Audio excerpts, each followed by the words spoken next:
Hello friends, welcome to Indian study पर आपका स्वागत है। दोस्तों, आज की इस वीडियो में मैं आप लोगों के लिए UP triple S C PET का टेस्ट लेकर के आया हूं, जो कि आपके आने वाले एग्जाम 20 अगस्त को जो आपका एग्जाम संभावित है उसके लिए बहुत इंपॉर्टेंट है। वीडियो को एंड तक जरूर देखिएगा, क्योंकि लास्ट में मैं आपसे क्वेश्चन भी पूछूंगा और उसका आंसर आपको कमेंट बॉक्स में बताना होगा। वीडियो स्टार्ट करने से पहले आप ये देख लीजिए कि ये जो आपका टेस्ट है इसमें हिंदी, जीके जीके के पूरे पोर्शन को कवर किया गया है, सिवाय इंग्लिश और जो आपका मैथ और रीजनिंग, इन सभी को छोड़ दिया गया है। केवल जीके और हिंदी को टारगेटेड करेंगे। लगभग 55 से 60 क्वेश्चन हैं, तो देखना वीडियो को एंड तक, ठीक है। पहला क्वेश्चन, मध्ययुगीन भारत में सर्वप्रथम रुपया नामक सिक्का किस शासक ने निर्गत किया था? तो किसने किया था? तो सही आंसर हो जाएगा सर शेरशाह। चौथा ऑप्शन यहाँ पर आपका बिल्कुल करेक्ट हो जाएगा। महमूद गजनबी का दरबारी इतिहासकार कौन था? Important question. तो महमूद गजनबी का दरबारी इतिहासकार कौन था? तो सही आंसर हो जाएगा सर उत्बी। दूसरा ऑप्शन यहाँ पर आपका बिल्कुल करेक्ट हो जाएगा। प्राचीन पतन पुहार किसके तट पर स्थित था? तो ये कावेरी के तट पर स्थित था। दूसरा ऑप्शन करेक्ट। महावीर स्वामी को किस नदी के तट पर ज्ञानोदय प्राप्त हुआ था? तो सही आंसर हो जाएगा सर रेजुपालिका नदी के तट पर। चौथा ऑप्शन करेक्ट।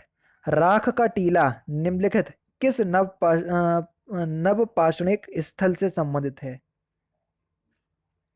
तो सही आंसर हो जाएगा सर संगन कल्लू। दूसरा ऑप्शन करेक्ट। किस अधिनियम के अंतर्गत प्रथम बार भारत में चुनाव के तत्व का प्रारंभ हुआ? तो सही आंसर हो जाएगा भारतीय परिषद अधिनियम 1862। नेक्स्ट क्वेश्चन, गांधी जी के नमक सत्याग्रह का एकमात्र उद्देश्य क्या था? तो सही आंसर हो जाएगा नमक कानून को निरस्त करना। पहला option correct. Indian home rule society स्थापित हुई? तो इंडियन होम रूल सोसाइटी 1905 में स्थापित हुई थी। चौथा ऑप्शन करेक्ट। किस कांग्रेस अधिवेशन ने 1905 ईस्वी में बंगाल में स्वदेशी तथा बहिष्कार आंदोलन चलाने का समर्थन किया? तो सही आंसर हो जाएगा सर बनारस। चौथा ऑप्शन यहाँ पर आपका बिल्कुल करेक्ट हो जाएगा। एशिया की सबसे लंबी नदी कौन सी है? सिंपल क्वेश्चंस और इंपॉर्टेंट क्वेश्चंस, जल्दी बताओ। एशिया की सबसे लंबी नदी? तो सही आंसर हो जाएगा सर यांग सिटी क्यांग। तीसरा ऑप्शन यहाँ पर आपका बिल्कुल क्या हो जाएगा? करेक्ट हो जाएगा। एशिया की सबसे लंबी नदी है यांग सिटी क्यांग। नेक्स्ट क्वेश्चन आपके सामने, ये वाला हो गया, हाँ बिल्कुल हो गया था। नेक्स्ट क्वेश्चन से आपका कि वृहत ज्वार आता है किस कंडीशन में? तो वृहत ज्वार जो है ये जब सूर्य चंद्रमा एक ही सिर पर हो, है ना। पहला ही ऑप्शन करेक्ट। भारत में प्रवेश करने वाले पश्चिमी विक्षोभ उत्पन्न होते हैं? तो ये भूमध्य सागर में उत्पन्न होते हैं। तीसरा ऑप्शन करेक्ट। भारत अवस्थित है, बताइए, अक्षांश से आपको बताना है। तो भारत की जो पोजीशन है वो है 8 डिग्री 4 अंश दक्षिण से 37 डिग्री 6 अंश दक्षिण तक। और देशांतरीय अगर हम विस्तार देखें तो ये आपका 68 डिग्री 7 सेकंड से पश्चिमी से 97 डिग्री 25 सेकंड पश्चिम के मध्य, है ना। तो चौथा ऑप्शन करेक्ट। नेक्स्ट क्वेश्चन से आपका कि जनगणना 2011 के अनुसार 14 वर्ष से कम आयु के बच्चों की संख्या या कम आयु वालों की संख्या सकल आबादी का कितने प्रतिशत है? तो सही आंसर हो जाएगा सर 31%। तीसरा ऑप्शन करेक्ट। साख पत्र दिया जाता है? तो सही आंसर हो जाएगा एक आयतकर्ता द्वारा। दूसरा ऑप्शन करेक्ट। उत्तर प्रदेश औद्योगिक विकास निगम स्थापित है कहां पर? तो ये सर कानपुर में स्थापित है। पहला ऑप्शन करेक्ट। राष्ट्रीय नियोजन में रोलिंग प्लान की अवधारणा लागू की गई थी? तो ये जनता सरकार के द्वारा की गई थी। तीसरा ऑप्शन यहां पर आपका बिल्कुल करेक्ट हो जाएगा। नेक्स्ट क्वेश्चन आपके सामने, भारतीय संविधान में संशोधन के लिए विधेयक लाया जा सकता है? देखो, अगर भारतीय संविधान में संशोधन करने तो विधेयक भैया चाहे पहले लोकसभा में ले आओ चाहे राज्यसभा में, लेकिन दोनों से पास होना अनिवार्य है, ये ध्यान रखना। तीसरा ऑप्शन करेक्ट। भारत की संसदीय व्यवस्था में शून्यकाल कहां से लिया गया है? जल्दी बताओ। तो सही आंसर हो जाएगा उपरोक्त में से कोई नहीं, क्योंकि भैया शून्यकाल जो है ये खुद भारत की देन है ना, और देशों को। चौथा ऑप्शन करेक्ट। भारत में नागरिकता की निम्नलिखित विशेषताओं में से कौन सी सही है, जल्दी बताइए सर। क्योंकि भारत में जो नागरिकता है ना, ये एकल नागरिकता है। तीसरा ऑप्शन करेक्ट है ना, इकहरी नागरिकता को प्रावधान दिया गया है भारत में। अर्थात अगर आप किसी दूसरे देश की नागरिकता प्राप्त कर लेते हैं तो भारत की नागरिकता जो है वो स्वतः ही समाप्त कर ली जाएगी। एग्जाम्पल के तौर पर हमारे अक्षय कुमार। संविधान सभा की प्रांतीय संविधान समिति का अध्यक्ष कौन था? तो सही आंसर हो जाएगा सरदार पटेल। चौथा ऑप्शन करेक्ट। हमारे शरीर में रक्त का दाब होता है, तो हमारे शरीर में रक्त का जो प्रेशर होता है या दाब होता है वो होता है वायुमंडलीय दाब से अधिक। दूसरा ऑप्शन करेक्ट। नेक्स्ट क्वेश्चन, जीव विज्ञान नाम दिया किसने? Simple questions. तो जीव विज्ञान जो नाम दिया ये किसने दिया? आपका सही आंसर हो जाएगा लेमार्क ने। ठीक है, दूसरा ऑप्शन यहाँ पर आपका बिल्कुल करेक्ट है। जबकि जीव विज्ञान के जनक वो अरस्तु को कहा जाता है। दोनों इंपॉर्टेंट और अलग क्वेश्चन हैं, मिक्स नहीं कर देना है ना। प्रकृति में सर्वाधिक प्रचुरता में पाए जाने वाला कार्बनिक यौगिक कौन सा है, जल्दी बताओ।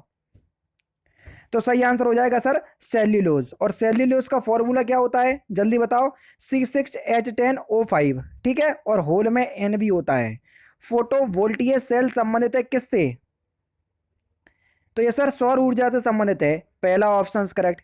प्रकाश वर्ष किसकी इकाई है, जल्दी बताइए। तो प्रकाश वर्ष जो है ये खगोलीय दूरियों की इकाई है। चौथा ऑप्शन यहाँ पर आपका बिल्कुल करेक्ट हो जाएगा। गोदान किसकी रचना है, जल्दी बताइए। गोदान जो रचना है ये किसकी रचना है? तो सही आंसर हो जाएगा सर मुंशी प्रेमचंद्र की। यानी कि पहला ही ऑप्शन यहाँ पर आपका बिल्कुल करेक्ट हो जाएगा। नेक्स्ट क्वेश्चन सर आपके सामने। तो गोदान मुंशी प्रेमचंद की रचना है ना। बहुत दिनों बाद देखना अर्थ के लिए मुहावरा, यानी कि आपको मुहावरे का अर्थ दे दिया, मुहावरा आपसे पूछा है तो इसका अर्थ क्या, मुहावरा क्या हो जाएगा? तो सही आंसर हो जाएगा सर ईद का चांद होना। यानी कि तीसरा ऑप्शन करेक्ट। मधुशाला किन की कृति है? इंपॉर्टेंट क्वेश्चंस और सिंपल भी क्वेश्चंस, जल्दी बता दो कि मधुशाला जो है वो किन की कृति है। तो आपका सही आंसर हो जाएगा सर हरिवंश राय बच्चन। तीसरा ऑप्शन यहां पर आपका बिल्कुल करेक्ट हो जाएगा। उस्ताद जाकिर हुसैन का संबंध संगीत के किस वाद्य यंत्र से है? सिंपल और इंपॉर्टेंट क्वेश्चंस। तो सही आंसर हो जाएगा सर तबला। दूसरा ऑप्शन करेक्ट हो जाएगा। भूक्षरण किसके द्वारा रोका जा सकता है? तो भूक्षरण जो है ये वन रोपण करके रोका जा सकता है। दूसरा ऑप्शन करेक्ट। आर्थिक सर्वेक्षण किसके द्वारा प्रकाशित होता है? तो ये वित्त मंत्रालय के द्वारा प्रकाशित होता है। तीसरा ऑप्शन करेक्ट। पणजी किस भारतीय राज्य की राजधानी है? सिंपल है बहुत ज्यादा सर, गोवा की राजधानी है। माले की राजधानी, यानी कि माले किस देश की राजधानी है? तो माले जो है ये मालदीव की राजधानी है। भारत में राष्ट्रपति अपना कार्यकाल पूरा होने के पहले अपना त्यागपत्र किसको सौंपते हैं? उपराष्ट्रपति को सौंपते हैं सर। दूसरा ऑप्शन करेक्ट। खजुराहो समूह के प्रसिद्ध स्मारक किस राज्य में है? तो ये सर मध्य प्रदेश में है। दूसरा ऑप्शन करेक्ट। भारत प्रांत एशिया वार्ता की दूसरी बैठक के संदर्भ में निम्नलिखित कथनों में से कौन सा कथन जो है वो सत्य है? पहला है कि इस बैठक में भारत, कजाकिस्तान, तजाकिस्तान, तुर्कमेनिस्तान और उज्बेकिस्तान ने हिस्सा लिया। बिल्कुल लिया, पहला सही है। दूसरा है भारत मध्य एशिया वार्ता की पहली बैठक थी। नहीं भैया, देखो यहाँ पर खुद बताया दूसरी बैठक है, तो पहली तो गलत ही हो गई।